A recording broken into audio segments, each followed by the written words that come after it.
Assalamualaikum warahmatullahi wabarakatuh. Hai semuanya, saya Mary Andani, F0G020018, Prodi D3 Kebidanan Universitas Bengkulu. Di sini saya membuat video praktek konsep kebidanan yang dimana dosen pembimbingnya adalah Bunda Novianti SST M.Kep. Tugasnya adalah mempresentasikan hasil observasi di lingkungan sekitar mengenai teori Rubin, yang tugasnya adalah mempresentasikan hasil observasi mengenai teori Repa-Rubin, teori Remunal-Marchor, teori Elajoy-Lerman, teori Ernestine, teori Jenbach. Baiklah, selamat menyaksikan. Teori Repa-Rubin menekankan pada pencapaian peran sebagai ibu. Untuk mencapai peran ini, seorang wanita memerlukan proses belajar melalui serangkaian aktivitas atau latihan. Dengan demikian, seorang wanita, terutama calon ibu, dapat mempelajari peran yang akan dialaminya kelak sehingga ia mampu beradaptasi dengan perubahan-perubahan yang terjadi, khususnya perubahan psikologis, dalam kehamilan dan setelah persalinan. Teori Remunal-Marchor. Menjadi seorang ibu berarti memperoleh identitas baru yang membutuhkan pemikiran dan penguraian yang lengkap tentang diri sendiri. Peran ibu dicapai dalam kurun waktu tertentu, di mana ibu menjadi dekat dengan bayinya, termasuk peran dalam mengekspresikan kepuasan dan penghargaan. Teori Elajoy-Lerman. Teori ini berdasarkan hasil penelitian yang dilakukan oleh Lerman.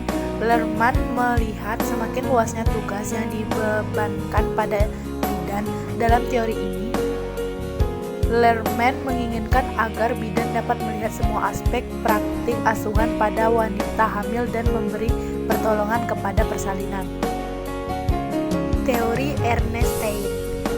Filosofi yang dikemukakan adalah tentang kebutuhan ibu dan bayi yang segera untuk mengembangkan kebutuhan yang lebih luas, yaitu kebutuhan untuk persiapan menjadi orang tua. Teori Jenbach. Menurut Jenbach, respon terhadap perubahan setelah melahirkan akan mempengaruhi personality seorang dan dengan dukungan mereka akan mendapatkan sistem keluarga dan sosial. Persiapan yang sudah dilakukan bidan pada masa postnatal akan mempengaruhi respon emosional wanita terhadap perubahan akibat proses kelahiran tersebut.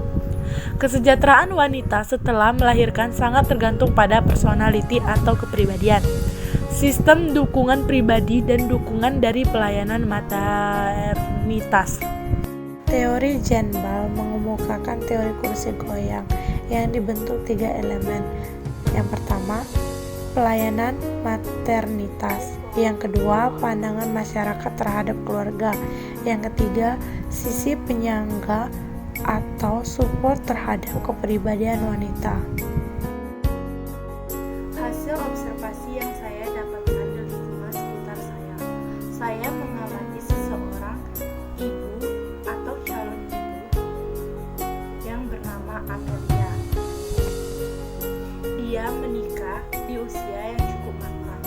Usia dia menikah 24 tahun. Tentu setiap orang yang telah menikah atau hamil mempunyai harapan-harapan untuk menjadi seorang ibu yang baik. Amelia atau seorang ibu yang saya observasi sekarang sudah hamil dan usia kehamilannya